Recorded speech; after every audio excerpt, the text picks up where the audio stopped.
Good evening, visitors. Welcome to the Australian War Memorial's last post ceremony. My name is Suzanne Peterson, and joining us today from the Royal Australian Air Force is Squadron Leader Guri Singh. We warmly welcome the family of Aircraftman Class 1 Thomas Dorney, whose story will be told shortly. We also warmly welcome the delegation from 1 Recruit Training Unit from the Royal Australian Air Force Base Wagga Wagga, New South Wales, and Air Commodore Peter McDermott, retired National Vice President of the Air Force Association. We warmly welcome the veterans who have served, those that are still serving, and the families that love and support them. The live stream of this ceremony is made possible by the Returned and Services League of Australia and the RSL and Services Clubs Association. We welcome members who are watching the broadcast of this ceremony across Australia. During this evening's ceremony, wreaths will be laid at the base of the Pool of Reflection by family, visitors to the memorial, and students on behalf of St Joseph's Catholic Primary School from Euroa, New South Wales. If you're able, please stand and join in singing the National Anthem.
The Australian War Memorial was the vision of Charles Bean, Australia's first official war historian.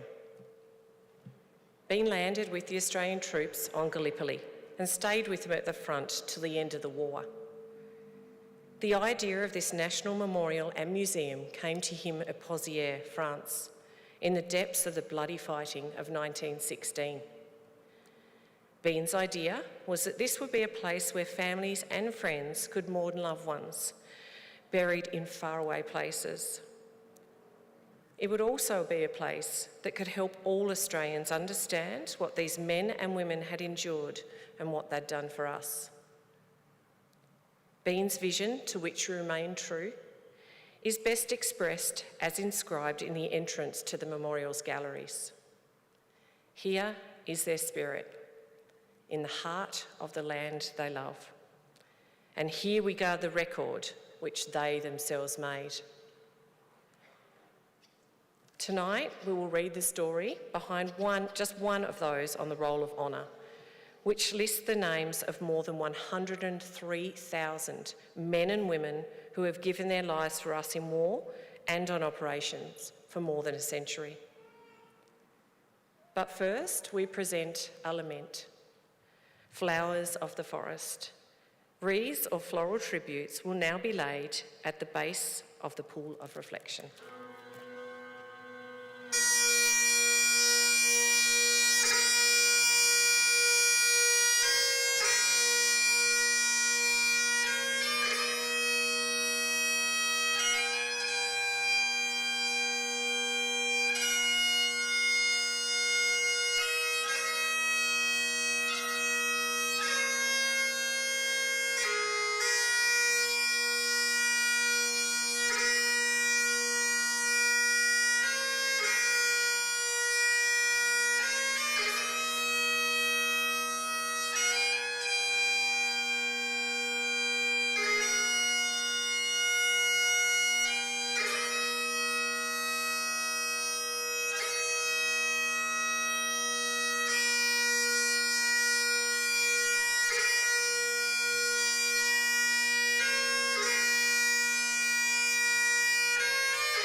Today we remember and pay tribute to Aircraftman Class 1 Thomas Dorney.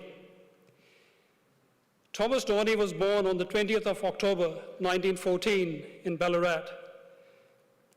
Known as Tom, he was one of 6 children born to confectioner Michael Dorney and his wife Ethel.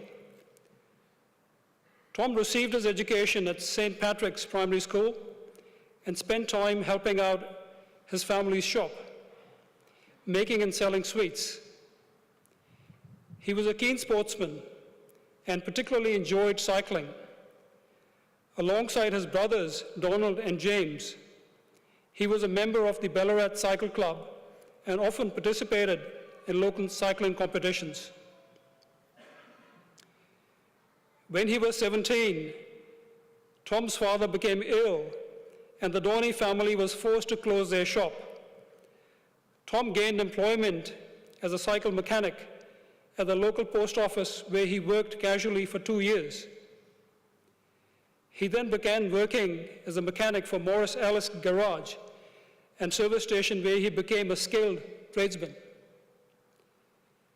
Throughout the Depression, Tom Dorney fell on hard times and worked in various factory jobs over the years that followed. At the outbreak of Second World War in 1939, he was working for W. Dick and Son, delivering bread.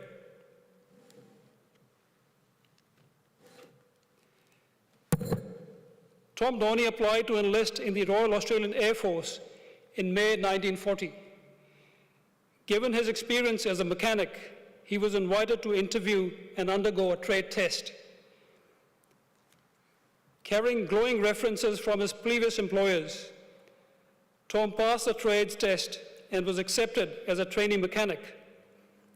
His examining officer remarked, "He is a very good type, keen, smart apprentice, intelligent and respectful, a most suitable applicant."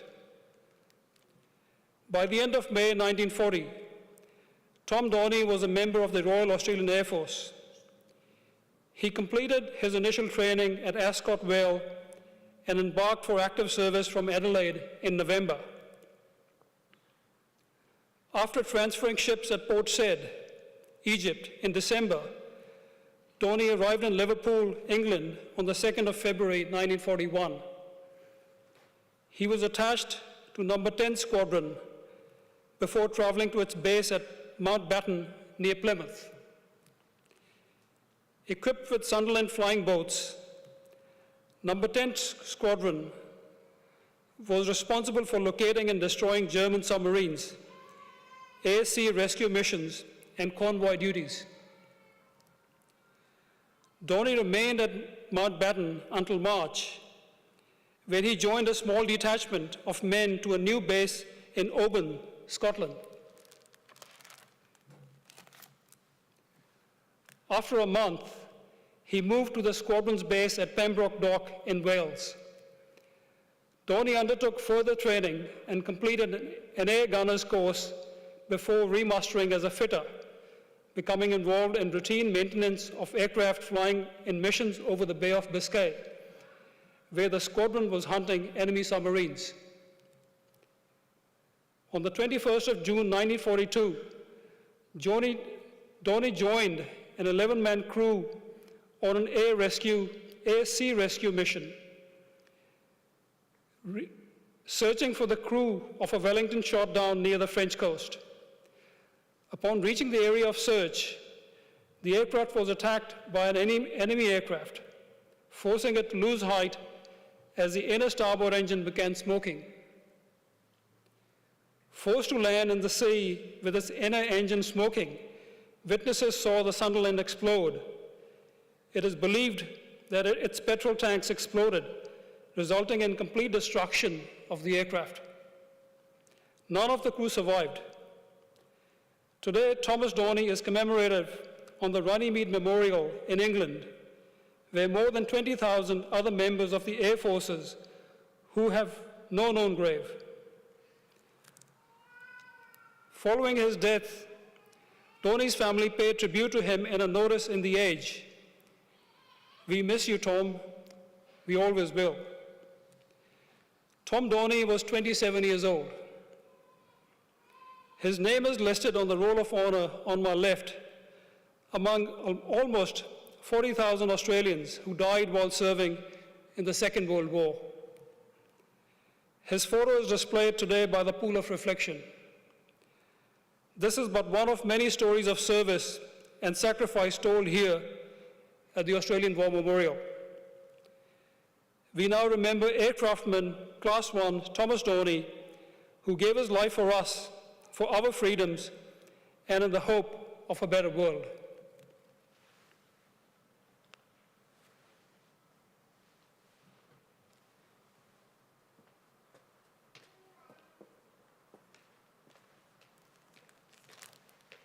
Please stand for the reading of the Ode and the sounding of the last post. They shall grow not old, as we that are left grow old. Age shall not weary them, nor the years condemn. At the going down of the sun, and in the morning, we will remember them. We will remember them.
Lest we forget. Lest we forget.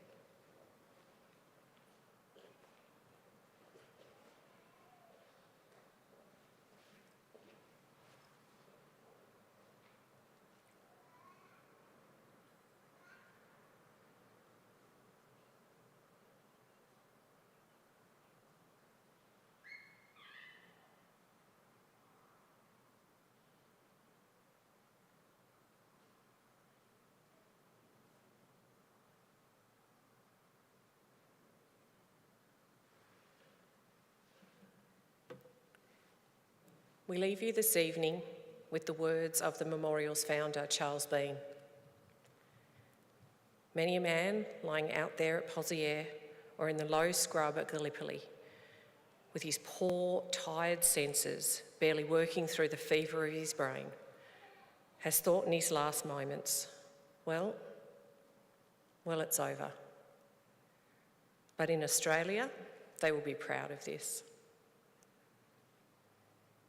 Ladies and gentlemen, girls and boys, that concludes the last post ceremony. On behalf of the Director, staff and volunteers, thank you for visiting the Australian War Memorial today and for your continued support during the Memorial's development project. We wish you all a very pleasant evening. Thank you.